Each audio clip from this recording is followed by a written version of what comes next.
I remember I woke up that morning and I just knew that this isn't right. I'd gone to work that day and I knew something was up. They took a look and they immediately said, "This isn't good. We need to get you to the hospital right away." I remember calling my husband. I remember crying and shaking. And she called me from the doctor's office. I guess they sort of said, "Oh yeah, you're in labor." It didn't even occur to me that my water could be breaking. We jumped into a cab and we went up to the hospital. Everybody was exhibiting so much concern, and it just made me really scared and made me realize kind of the severity of what it was we were dealing with. You have no idea. 5 minutes earlier, you're thinking about websites and marketing campaigns, then all of a sudden, my wife's in labor. That's not good. I just couldn't believe it was happening to me. And I remember at one point, I asked one of the doctors that came in, I said, "What are my chances?" They said, honestly, if you were to deliver today, a third of these babies die, a third of these babies have long-term disabilities, and a third of them will have minor disabilities like color blindness. And I just felt the blood draining out of my face, and I didn't even feel like I was in my own body. I just felt so scared for my baby. I didn't even think about myself at that point. So the doctors were pretty much doing everything they could to keep me pregnant. We just took it for the first couple days, hour by hour. And then, after that, we started taking it day by day. And October 11th, I'll never forget that morning, Charlie had gone to work and my contractions had started. And they said, "You know what, you've done a great job of keeping this baby inside you for so long, and he wants to come out, it's time to get him out." It was such a relief to hear him cry. And then they whisked him away. Within an hour, the doctors came back down and they told us that Oliver is really struggling.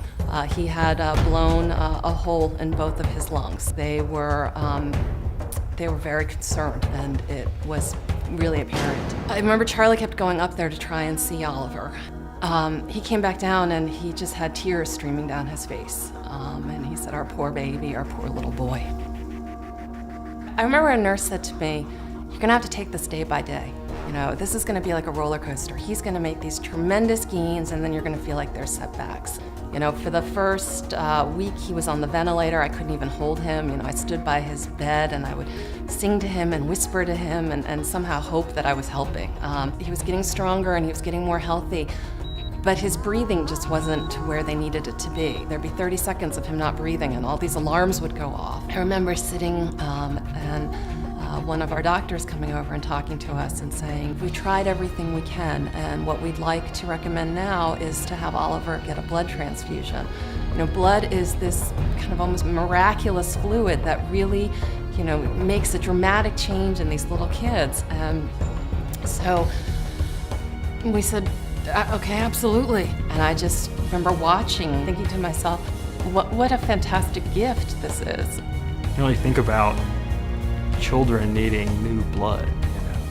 I'll never forget when I came in that next morning. His coloring was dramatically different. Beautiful roses in his cheeks, and he was breathing much stronger. This was 2 days before Thanksgiving. They were really hoping that we could get our child home for Thanksgiving and have a holiday at home as a family together for the first time. So we called that next morning and they said, "We have fantastic news. Oliver passed his sleep test. You're going home today." And there's been no looking back. He has just made tremendous strides. They basically told us, "He's off the charts. Congratulations. We never need to see you again. This is, the story that we wish happened to all parents." We just feel tremendously lucky, tremendously blessed. He is a happy, healthy, wonderful child. Without going through it personally, without seeing it, I would have never known what a difference blood can make in somebody's struggle. If there's a chance that donating blood can help make that big of a difference in somebody's life, it has to be an amazing feeling. I think as a donor, you don't always know the story on the other side. Most of the time you don't know the story on the other side. And, it is such a selfless and wonderful gift. And did this person know that it was going to make this difference for us? It's like a miracle potion. It made all the difference for him.